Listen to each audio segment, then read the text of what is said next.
You are now tuned in to Vuh Speaks, the podcast where we speak about photography and other topics. So let's get straight into it.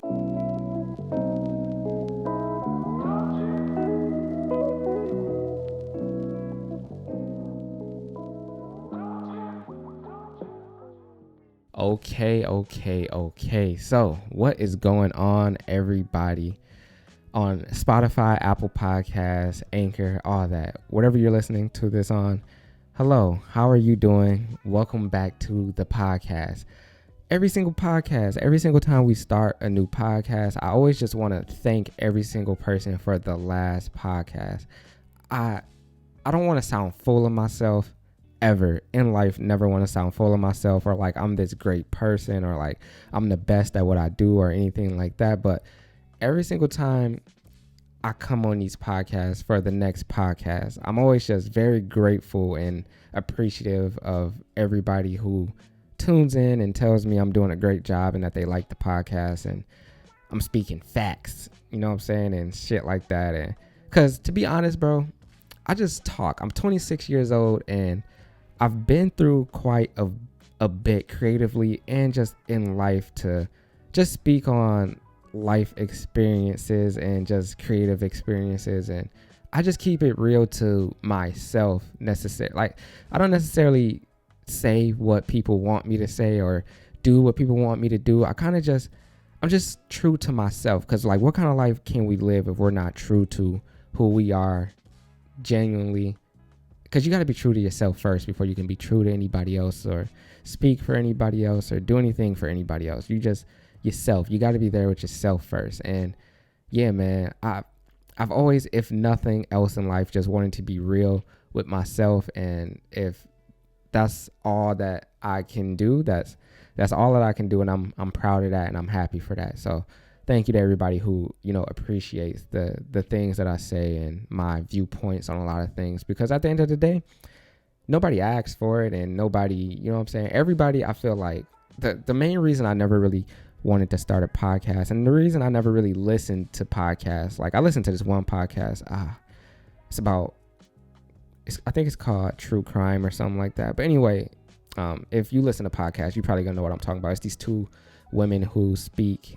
They like go over like murder cases and stuff like that. And My Favorite Murder. That's what it's called, My Favorite Murder. How did I forget that? That's like the only podcast that I really listen to for real. But anyway, I never really wanted to start a podcast or, you know what I'm saying, do a podcast or anything like that, because I feel like in a way when you do a podcast, you gotta kind of feel like people care about what you're saying. And I never really felt like people cared about what I said or what I had to say or anything like that. So to do a podcast, and kind of like a lot of people, bro, I call things for what they are. You got to kind of be fully yourself to like sit down and just talk for an hour and expect people to just want to listen to you in a way. Not necessarily, because I don't feel like I'm full of myself. There's a lot of people who do podcasts who aren't full of themselves. They just talk and, share their experiences and their, views on things and the world and stuff like that, and or on certain topics, and they talk about it. It is what it is. Maybe some people feel like what they have to say is very important and they want a lot of people to hear. A lot of people just want to talk. I just want to talk. And the reason I never really started a podcast, because I didn't know or think that people wanted to hear me talk, because who cares at the end of the day, right?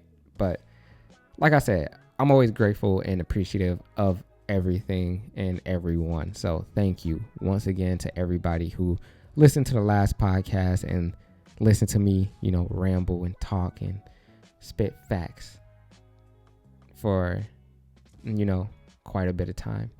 Also, on this podcast, we got a little bit of music going on. We might have music in the back of this podcast. If there is no music in the back of this podcast, that's because I decided that it wasn't worth it. But if it is, then it is. But if it's not, just disregard that I say anything about that. It was music at the beginning, though. Y'all heard that music. We're gonna be having some music on these to spice them up from now on, because I talk and it's just quiet. But you know what I'm saying? I like the music. I like having something to, kind of set off just quiet background nothingness, just talking. So we may or we may not have that on here. But anyway, regardless of anything. Okay, so I rambled for about 5 minutes now. Anyway, to talk about what we're actually here to talk about. I didn't know what I was gonna come here, and I didn't know what I was gonna talk about today. But I was going through my Twitter, and I ran into an old tweet of mine, and it kind of sparked this conversation between me. I was just out there talking to Amal about all this, and when I'll be talking, I start talking to her. I look up, and it's been 20 minutes, and the whole time she's just been like, yeah. And I'm like, okay. But anyway, before I came in here to talk about this, I talked about it with her first, kind of. You know what I'm saying? Whatever. Anyway, she understood what I was saying. I didn't necessarily, whatever. You know what I'm trying to say. But anyway, I tweeted something on 7/3/19. So July 3rd, 2019, I tweeted, and it started off. This is why I noticed it, because it started off and said rant, all caps. And I tweeted, I was watching a video last night on YouTube, and it was basically to tell other filmmakers what they need to be doing if they want more cinematic and just overall better short films or videos in general, I guess. And then parentheses, I put their mistakes. So I immediately remembered exactly what this video was and why I was so mad about it. So I watched a video on YouTube. If you watch videos on YouTube, you already know that you can end up somewhere where you have no business being on YouTube. You can start off watching videos about cats and being cute and shit like that. Then you end up on videos about 9/11. Like, it's random. I don't know how it happens, but it happens.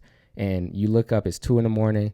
You had 2 bags of Doritos. You drank 4, bottles of Mountain Dew. And you know what I'm saying? You're in this place now where you're in the YouTube dark hole of just random videos you never even got on here to start watching. And now you know all this useless information about cats and their daily routines and certain type. You know what I'm saying? It happens. It happens to everybody. If you're a YouTube watcher, if you're a real YouTube watcher, it's happened to you before. So anyway, I was on these videos. Clearly, I watch videos about filmmaking. I watch other filmmakers. I watch other photographers. I watch anything kind of camera related on YouTube. I don't pick and choose. I don't just watch only old people. I don't just watch only black people, only white people, only certain type of people. I like all types of camera type of videos depending on the person. I watch people, not peoples. If that, I don't know, even know if that makes sense. But if I like the person, I don't care who they are, what they look. I'll watch the video. You know what I'm saying? So there's boring type of videos and stuff like that too. But my least favorite type of filmmaking, photography videos is where they tell you like, stop doing this or do this for better videos or better photos, or 5 tips for this and that and blah, blah, blah, blah, blah, blah, blah. I believe I've made videos like that before, and I don't even know. They never feel right. I feel like it's an easy like attention grab, right? Or for people who don't know what they're doing, or people who want to, now don't get me wrong, some people make these videos for the right reasons. And for the people who make these videos for the right reasons, I salute you and good job, because there's people out there, including me at some point, who needed to know some of these things, and just overall just needed to, some type of education on certain type of things. But I feel like these 5 mistakes or 5 things you can do to instantly get better photos, or 5 things you can do, 5 mistakes you're making, or anything like that. I think better titles are like 5 mistakes I made when starting off, because like every photographer is different, every filmmaker is different, and just because these is certain people's mistakes don't mean that there's going to be your mistakes, or that just because it didn't work for them doesn't mean that it can't work for you, or anything like that. So I feel like when people give their own kind of, experience, it's a little bit easier for me to be like, okay, and I watch it and I feel better about it. But that's not to say that like just because I don't like something that is whatever. I'm gonna get to that later. But anyway, I was watching this video, and it was saying like 5 mistakes filmmakers make when they start making films and stuff like that. And one of the mistakes was using your friends as actors in your films. And for one, I got a little hurt because, you know, I made films before, and every single film I've ever made was I used my friends. So I was like immediately annoyed, like, okay, that's stupid. That's, you know what I'm saying? That doesn't make any sense to me, at least. And to be fair, I understood. They were basically saying, like, get real actors, because people who act and have trained to be actors are clearly going to act better than your friends who have no professional acting training or, you know, experience whatsoever. Understandable. I understand it. I get it. It makes sense. But my issue with this is that it was deemed a mistake. And I feel like I go back to, if this was this person's mistake, then so be it. But I've used my friends in films who are not actors, who have no acting experience. And I like, clearly having somebody who's an actor is better because they act. And if you're doing something where someone needs to act, then yeah, that's like trying to get somebody to shoot a lookbook who does not take photos. Understandable. Maybe they might do a good job if you teach them or tell them what to do, but clearly a photographer is going to do a lot better job at shooting this lookbook than somebody who does not, right? Understandable. I get it. It is what it is. I didn't like that it was deemed a mistake because, first of all, someone who wants to start off making films, who don't have access to actors and people who act and don't have the money to even hire an actor, and all they're surrounded by is their friends. They have a camera. They want to start making films. They have this idea, but they're only surrounded by their friends, like me. I made a short film a couple years ago. It's called No Choice. It has 2 million views on YouTube, whatever. If not a big deal, but if you want to see it, I'll link it down in the description. It's okay. For what it is, it's okay. And the message I wanted to get across, I feel like I got it across, and I used only people that are my friends. Every single person in that movie has no acting experience, and they're just regular people. And outside of how many views it got and outside of what it was for, I had fun doing it. My friends had fun doing it. A lot of them realized that, oh, I kind of like acting. Maybe I should actually go get acting experience and training and, you know, things of that nature.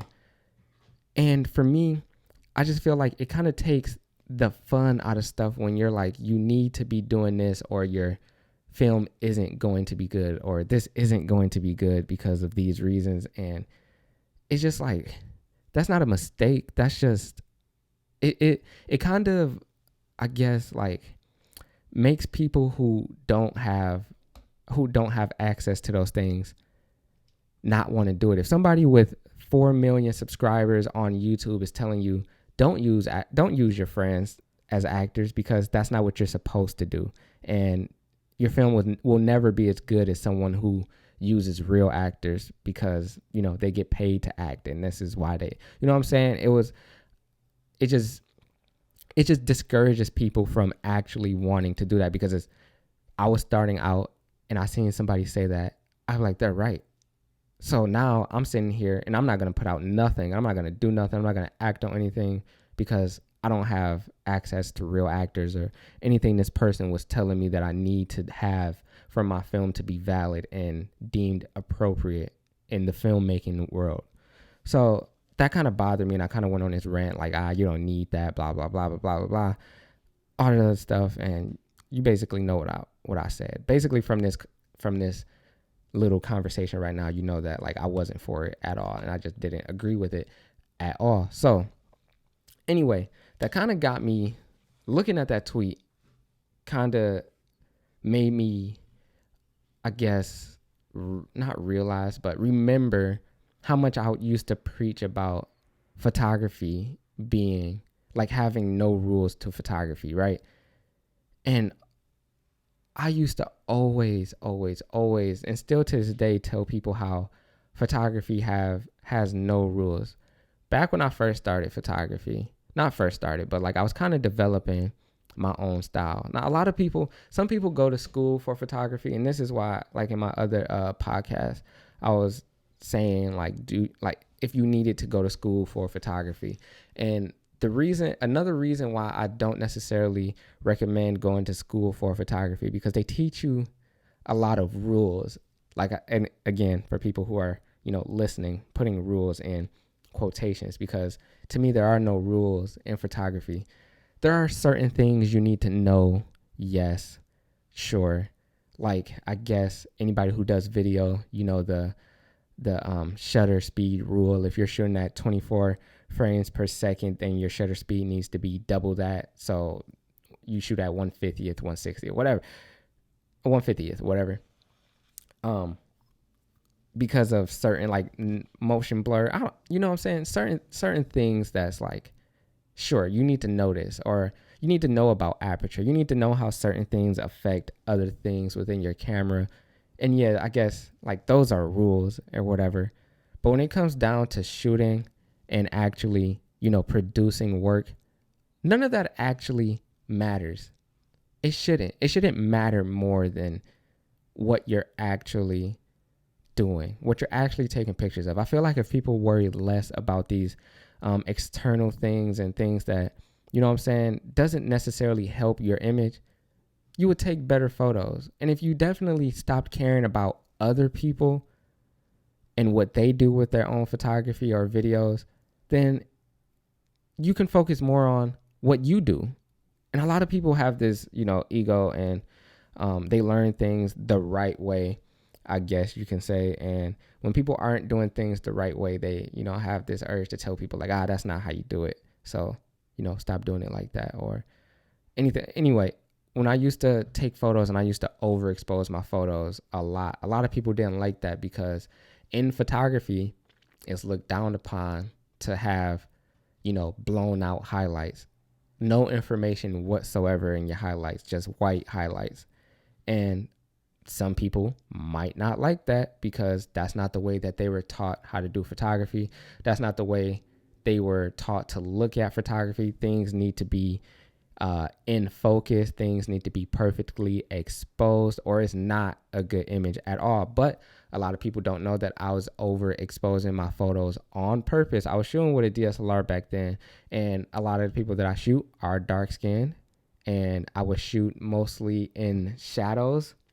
And especially like on sunny days, like I was shooting in shadows. But anyway, on DSLRs, you either have to expose for your highlights, or you have to expose for your shadows, or you can expose for both. There's things you can do where you can, expose for both. I, for one, didn't have the time to expose for both. I exposed for the subject and the thing that was important to me in my photos, and anything else I didn't necessarily care about, because it wasn't the attention of the photo. But it became the attention of the photo when everybody noticed how blown out the highlights were. I got so much flack for overexposing my highlights and just overexposing my images in general. A lot of people just did not like it. This is wrong. Why are you overexposing? A lot of people would be like, stop overexposing. Like, people telling me what to do, like, stop overexposing your photo. And I specifically remember getting into an argument with somebody one time, because they commented on my photo and they was like, stop overexposing. All I did was say no. And this shit caused an entire like thread of people just like commenting on this comment, like telling me I couldn't take criticism and this and that and blah, blah, blah, blah. And I was like, how is this taking criticism? He literally told me what to do with my work. And a lot of other people, I feel like a lot of people now, I think it may be a little bit better now, because maybe I haven't had to deal with it in a minute, but I feel like it's a little bit better now. But certain styles are made up and done on purpose. So I've, learned and came to the conclusion that, a lot of people do things in their photos. If you see something in someone's photos and it looks wacky, or it's like just not something you're used to, it's probably done on purpose. A lot of people thought I didn't know what I was doing. They thought I was overexposing on accident, or just, I don't know. A lot of the times I would overexpose my photos in editing. Like they'd be exposed properly when I take the photo, and then I overexpose it in editing, because that was my editing style.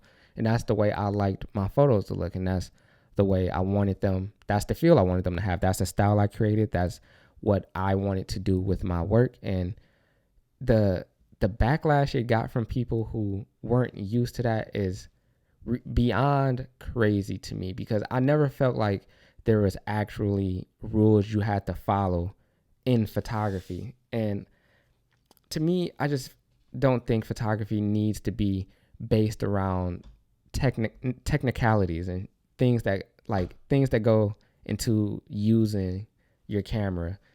A lot of people get upset for people who shoot like on auto. Like, it's hilarious. Like, if somebody shoots on auto, like, it's hilarious to make a joke about them. Be like, oh yeah, this nigga shoots on auto. Ha ha, he don't know how to use his camera. Like, a lot of people have this complex where if they know more than the next person, or they have a way to make it known that they know this and you don't, they're going to let you know. So people who don't know how to use their cameras, there's photographers out there that's going to, you know what I'm saying, feed off that and be like, I know how to use my camera and he don't. So he's overexposing his photos. Let me tell him that that's wrong. That's not what you're supposed to do in photography, because I know it all. I'm the god of photography. I know everything about photography.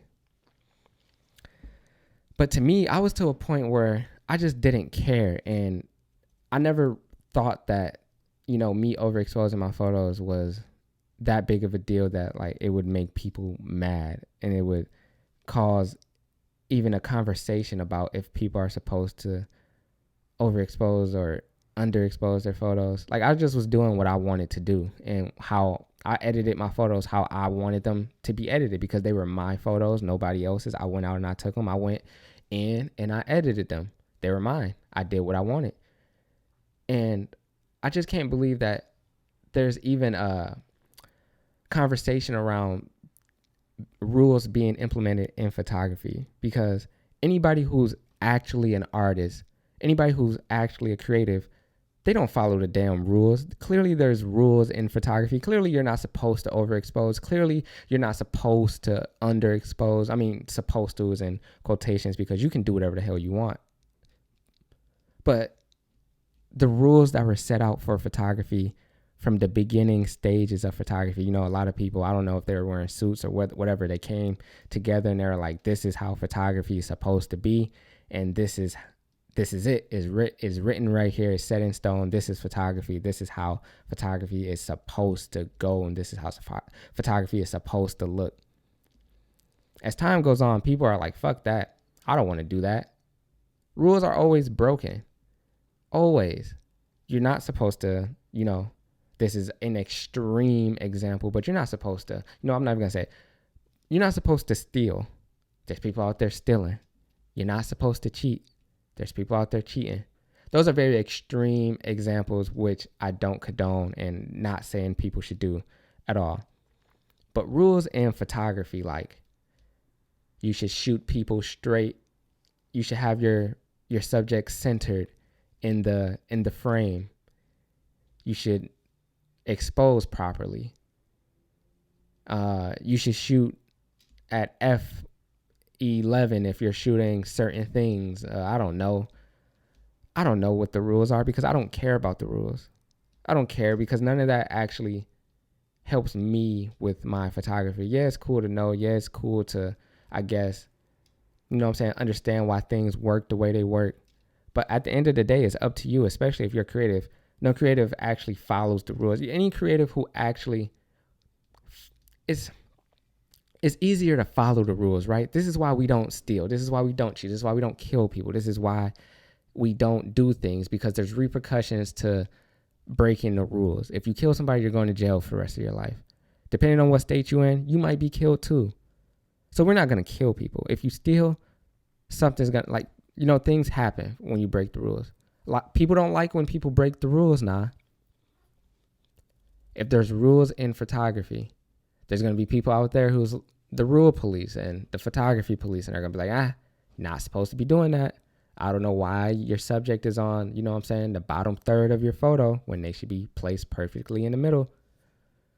I feel like a lot of these things that's rules in photography don't necessarily add anything to photography. and they don't necessarily, like, yeah, they might help some people navigate. Like, learning the rules first in photography will help you navigate to what you want your style to be. If you learn these rules and you learn how to use your camera and you learn how to do all these things with your camera and through photography, you can navigate your own style and come up with your own style and come up with your own way of how you want your photographs to be seen and things of that nature. But at some point, people who don't follow the rules, we know who they are, right? Colin Kaepernick was not supposed to be taking the knee at these football games. There was no rule to say that he wasn't.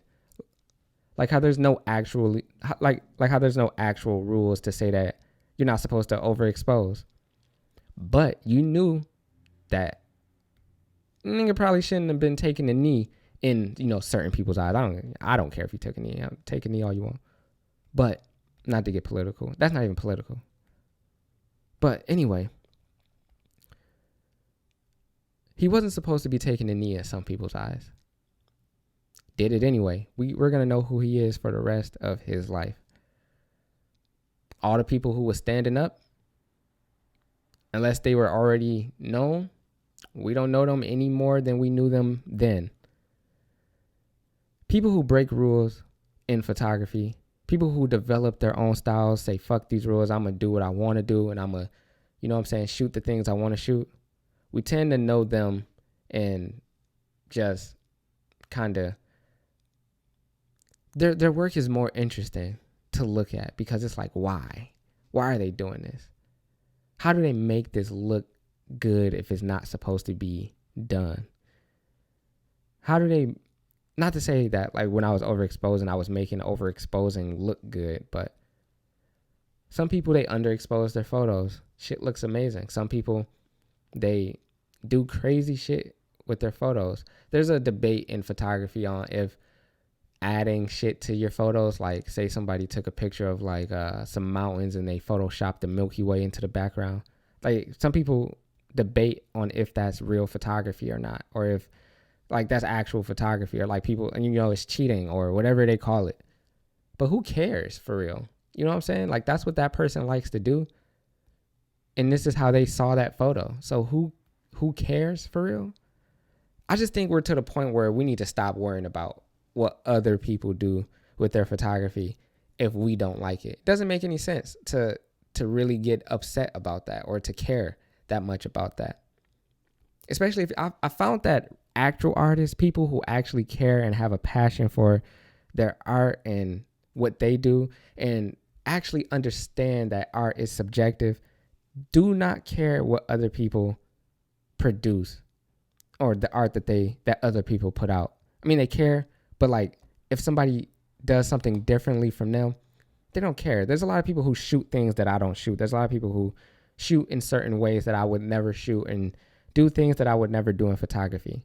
I follow some of these people and I like their work a lot because I can appreciate art from any point of view. It doesn't matter. It doesn't need to be exactly how I like things, because we got to remember that we don't create, artists don't create for other people. They create for themselves first. And if you like it, you like it. If you don't like it, then you don't like it.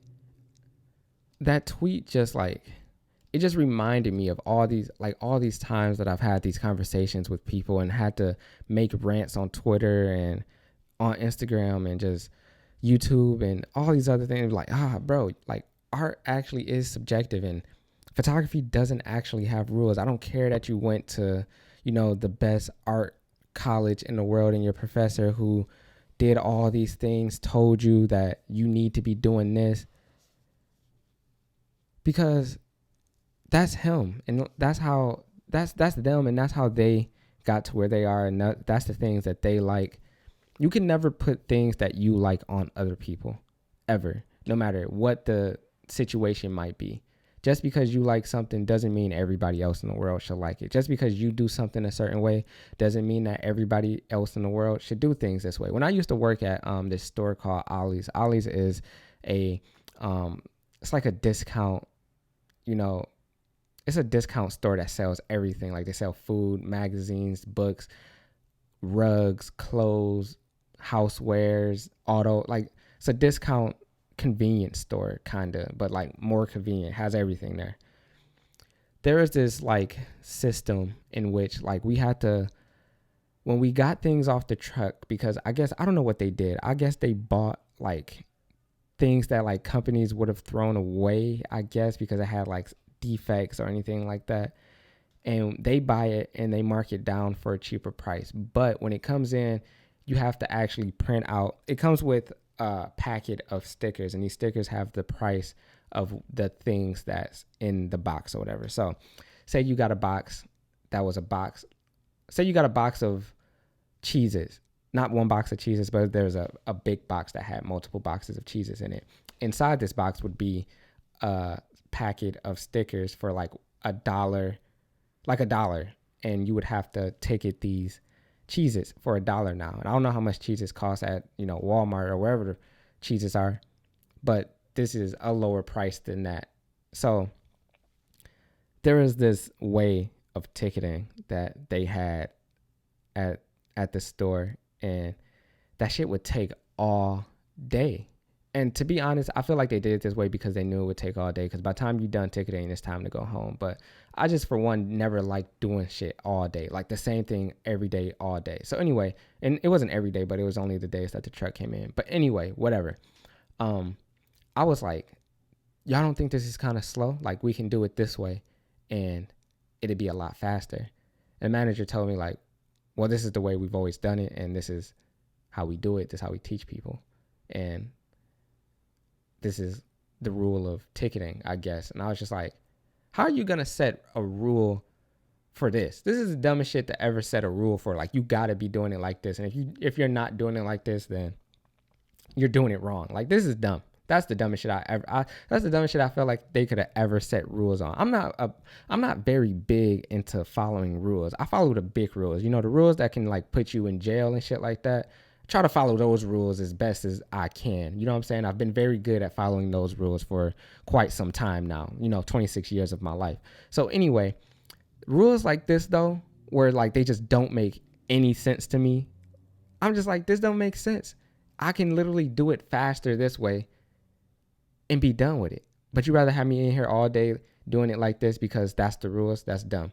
Anyway, I say all this to say that rules are meant to be broken when you don't feel like they apply to you or what you're doing, or you feel like there's a better way for you.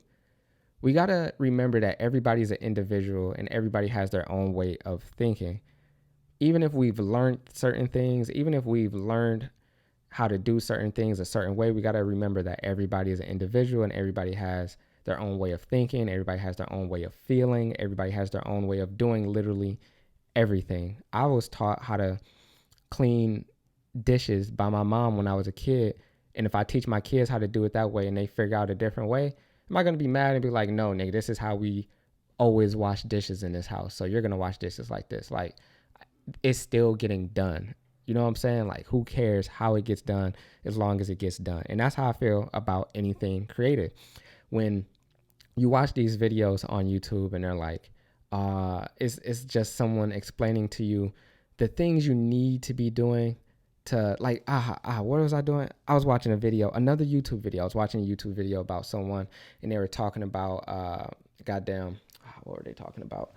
How to get more followers on Instagram. And this, to me, is never, when someone's like, these are the things you need to do to get more followers on Instagram, it's like, that's not the truth at all. Like, there are certain things I guess you can do to get more followers on Instagram, but come on now. Like, in this video, they're saying like your feed needs to be cohesive, and like it all needs to look the same. It needs to be a theme.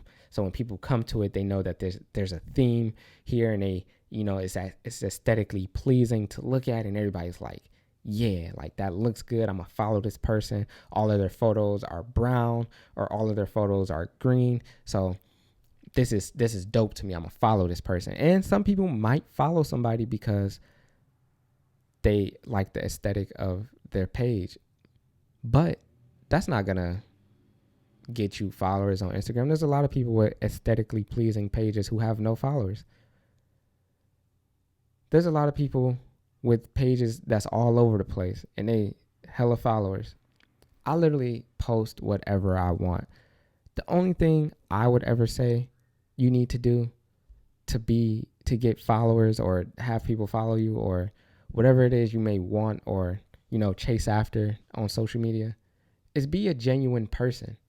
I never asked for followers. Very grateful, very humble, and very, appreciative of people who follow me and things like that. But I never asked for it. I just got on these apps and was myself every single time. That's all I knew how to do, was to be myself. I didn't know how to be anybody else. I didn't know how to do anything else but be myself and do what I wanted to do.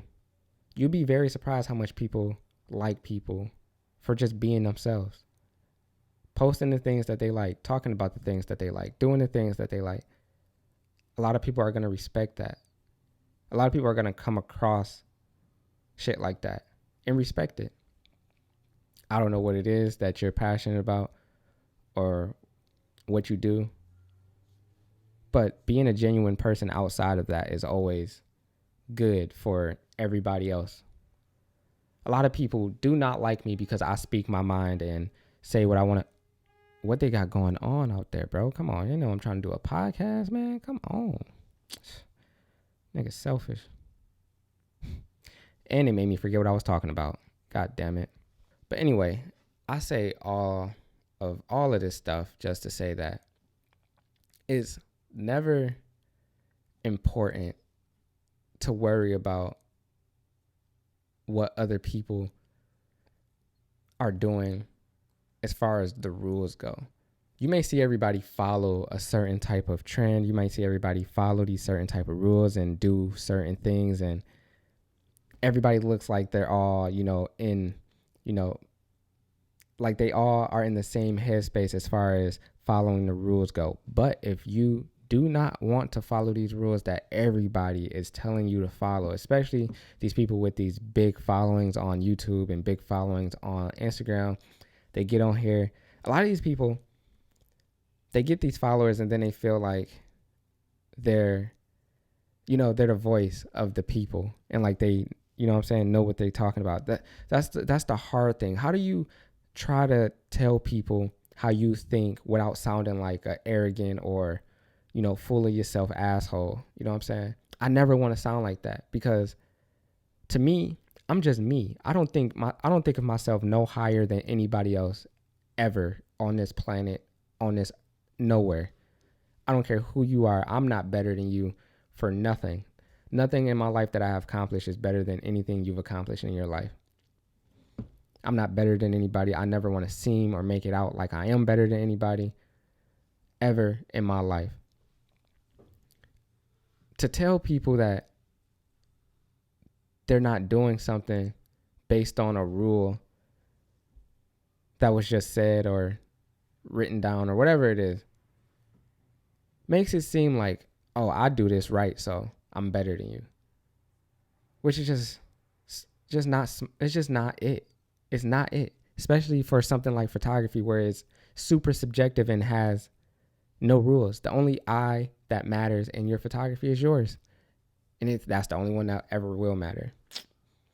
Doesn't matter what anybody else says. Doesn't matter what your college professor says or anything like that. I was talking to somebody who went to college before, and they were in a photography class or whatever, and they were saying that their photographer wouldn't let, their college professor wouldn't let them, their photography professor wouldn't let them do like a certain style of photography because he didn't like it. And it's like, what? How is anybody supposed to learn or get better or figure out what they truly want if you're going to stop people from doing certain things because you don't like it? That's like, that literally defeats the point of photography. It literally like makes no sense to be a photography professor than stopping people from doing photography that they actually genuinely love. But just because you don't like it, or because you wasn't taught this way, or because you're supposed to teach a certain way, is the wrong way, or it's not right, it's wrong. It didn't never make sense to me.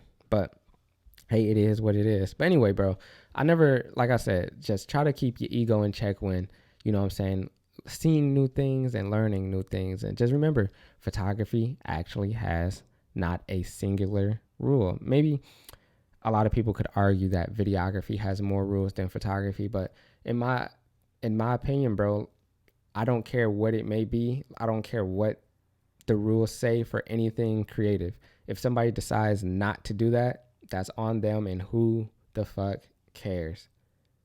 If you care that much, you care too much, in my opinion. But yeah, it was nice talking to y'all, man. These podcasts are always like weights lifted off of my shoulders. I always talk about these things, and I always try to, like, Twitter used to be my podcast. It used to be like a writing podcast where I just like would get on there. I'd have these thoughts. I'd get on there and I just start writing and just saying shit. But these podcasts have helped me just like talk about things, and like I feel better talking about things after they're like in my head and stuff like that. Like once I read that old tweet, I was like, oh shit. Nah, like I can talk about this again. Like I have more shit to say at this point. So anyway, man, I want to thank everybody for, listening to the podcast. If you watched it on YouTube, thank you for watching it. And yeah, man, just overall, thank you for everything. And I'm very grateful. But anyway, that's probably going to wrap up this podcast. I hope you guys enjoyed it, man. I will see y'all in the next one. Let's get it.